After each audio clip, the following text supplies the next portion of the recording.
E nosso estudo de hoje está no Evangelho de Marcos, capítulo 2, versículo 27.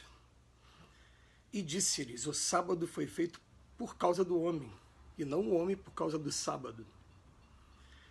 Emmanuel vem comentar na lição 30 do livro Pão Nosso, Convenções. O sábado, nessa passagem evangélica, simboliza as convenções organizadas para o serviço humano. Há criaturas que, por elas, sacrificam todas as possibilidades de elevação espiritual. Quais certos encarregados dos serviços públicos que adiam indefinidamente determinadas providências de interesse coletivo, em virtude da ausência de um selo minúsculo, pessoas existem que, por bagatelas, abandonam grandes oportunidades de união com a esfera superior. Ninguém ignora o lado útil das convenções. Se fossem totalmente imprestáveis, o Pai não lhes permitiria a existência no jogo das circunstâncias. São tabelas para a classificação dos esforços de cada um, tábuas que designam o tempo adequado a esse ou aquele mistério. Todavia, transformá-las em preceito inexpugnável ou em um obstáculo intransponível constitui grave dano à tranquilidade comum. A maioria das pessoas atende-as antes da própria obediência a Deus. Entretanto, o Altíssimo dispôs todas as organizações da vida para que ajudem a evolução e o aprimoramento dos filhos. O próprio planeta foi edificado por causa do homem. Se o Criador foi a esse extremo de solicitude em favor das criaturas, por que deixarmos de satisfazer os desígnios divinos, prendendo-nos às preocupações inferiores da atividade terrestre? As convenções definem, catalogam, especificam e enumeram, mas não devem tiranizar a existência. Lembra-te de que foram dispostas no caminho a fim de te servirem. Respeita-as na feição justa e construtiva. Contudo, não as convertas em cárcere. Gente, das lições mais interessantes para a gente estar analisando. Em que contexto ela foi escrita no Evangelho de Marcos? No momento em que a gente vai pegar primeiro os 10 mandamentos de Moisés. Moisés teve a preocupação de fazer 3 mandamentos com relação a Deus e 7 com relação ao homem. Os 3 com relação a Deus: amar a Deus acima de tudo, que Deus é um só. Segundo, o respeito que se deve ter ao nome de Deus, não pronunciar o nome de Deus em vão. Terceiro, dedicar um momento ao Deus, que na época era o sábado. Dentro da cultura judaica até hoje existe o sabá.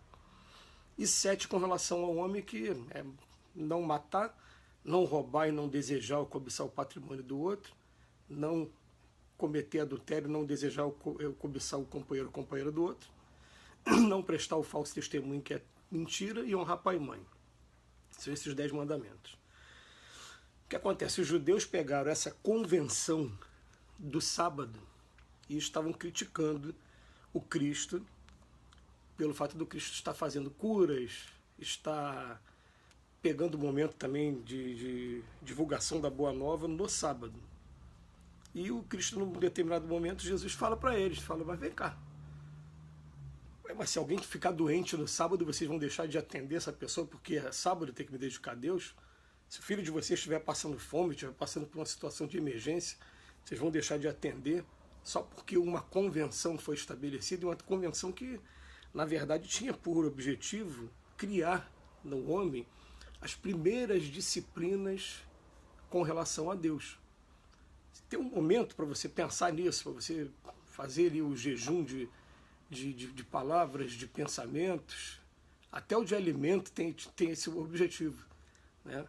Começa com uma coisa material, mas o objetivo principal é esse, é chegar ao ponto de jejum de pensamentos, jejum de atitudes, jejum de palavras. A ideia era essa. Então ele vem falar para a gente o seguinte, que o sábado aqui, nesse contexto, está simbolizando as convenções organizadas para o serviço humano.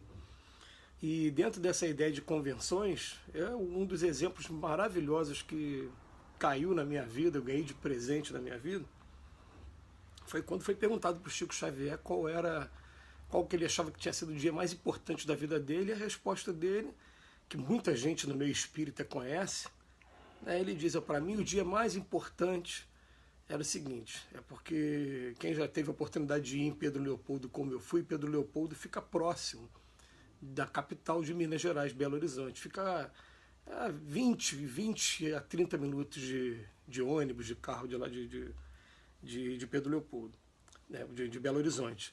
E aí, o que acontecia, o Chico Xavier tinha uma conta para pagar que vencia naquele dia. Se ele não pegasse o ônibus naquela hora para poder pagar aquela conta, ele teria que pagar juros, tudo que a gente conhece aí muito bem, né? Quando a gente atrasa qualquer prestação nossa aí. E o Chico Xavier, na hora de entrar no ônibus, ele viu uma criança, seu Chico Xavier chamando ele ficou, e agora? Eu atendo a criança ou tem que entrar no ônibus para pagar minha conta, né? A conta da família dele. Ele fica naquela dúvida, ele resolve atender a criança, o ônibus vai embora, ele perde o ônibus. Aquela criança queria simplesmente dar um beijo no Chico. E o Chico fala assim, para mim, aquele foi o dia mais importante da minha vida. Naquele dia eu vi o que realmente que vale a pena.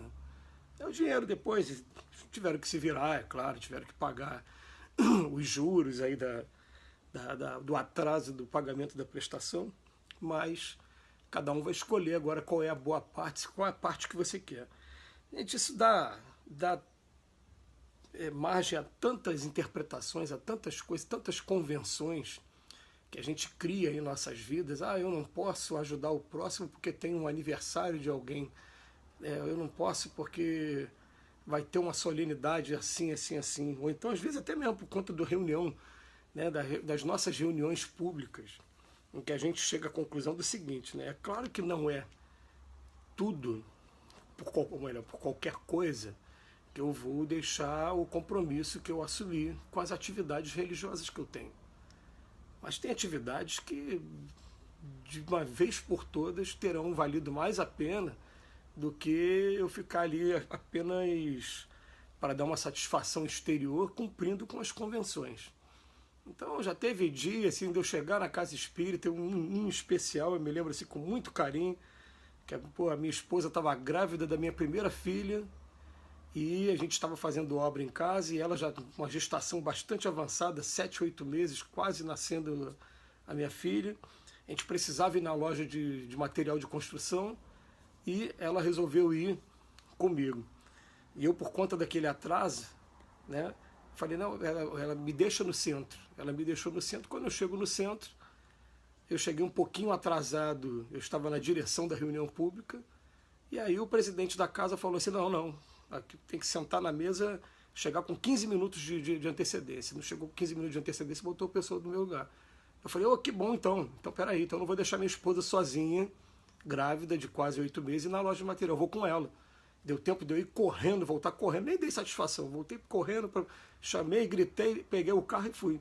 Depois me perguntaram, falei, eu tentei chegar aqui na hora porque, né, eu estava numa situação de emergência, eu precisava comprar uma peça lá em casa, minha esposa estava indo sozinha, eu fui com ela, então, quer dizer, são coisas assim, convenções que a gente vai, às vezes, deixando de estender a mão, de cumprir com algumas coisas, porque tem que seguir a convenção. O que tem que seguir convenção? Coisa nenhuma, né? Agora ele fala que ninguém ignora o lado útil das convenções. Se fosse totalmente imprestável, o pai não lhes permitiria a existência no jogo das circunstâncias. Agora, tudo bem. O problema é que a maioria das pessoas atende antes da própria obediência a Deus. Esse aqui é o negócio. O que vale mais? A gente está atendendo a nossa consciência, atendendo aquela pessoa que está precisando da gente, ou está seguindo essas convenções normais, né? Então ele termina aqui a frase falando, as convenções definem, catalogam, especificam e enumeram, mas não deve tiranizar a existência de maneira nenhuma. Lembra-te de que foram dispostas no caminho a fim de te servirem. Respeita-as na feição justa e construtiva. Contudo, não as convertas em cárceres, a gente ficar preso, encarcerado a algumas convenções que a gente estabelece aqui. Às vezes convenções que, grande maioria das vezes, a gente tem que parar para pensar assim, né? O que essa convenção está fazendo comigo? Qual está sendo o objetivo dessa convenção? Está sendo me disciplinar para quê? Está sendo me preparar para quê? Ou está sendo me desviar do caminho? Ou está sendo me manter aqui ocupado o tempo todo e deixando de lado o que realmente importa mesmo, que é a busca aí do ser espiritualizado cada vez mais. Fica a reflexão para cada um, e muito boa a reflexão do Emmanuel para o dia de hoje. A gente agradece mais uma vez a Emmanuel e rogo a Jesus que possa nos amparar sempre para a frente e para o alto. Que assim seja.